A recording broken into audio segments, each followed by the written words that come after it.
Hello learners, आज हम करते हैं रिसोर्सेज के बारे में कुछ बातें। Resources, everything available in our environment which can satisfy our needs are resources. जो भी चीज़ें हमारे एनवायरनमेंट में अवेलेबल है, जो हमारी नीड्स को फुलफिल करती है, वो सारी चीज़ें क्या हैं? रिसोर्सेज। ठीक है। अब रिसोर्सेज होने के लिए 3 कंडीशन फुलफिल होनी चाहिए।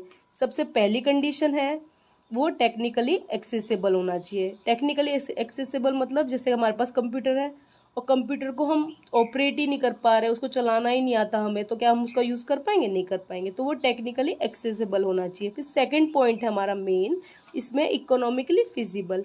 अगर हम कोई चीज़ हम परचेज करेंगे तभी तो उसको हम यूज़ कर पाएंगे। अगर हमारे पास इतनी मनी ही नहीं होगी परचेज करने की तो हम उसका यूज़ नहीं कर पाएंगे ना। तो सेकंड पॉइंट में यही बात करी गई है। इसमें क्या बताया गया? हम इकोनॉमिकली फिजिबल होने चाहिए उस चीज़ को परचेज करने के लिए।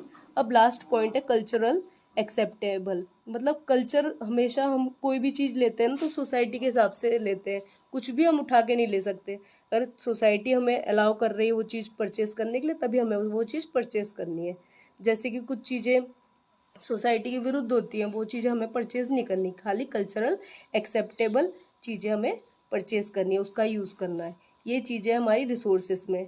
इसके कुछ क्लासिफिकेशंस हैं, वो मैं आपको नेक्स्ट चैप्टर में समझाऊंगी। अभी फ़िलहाल के लिए इतना ही। Thank you.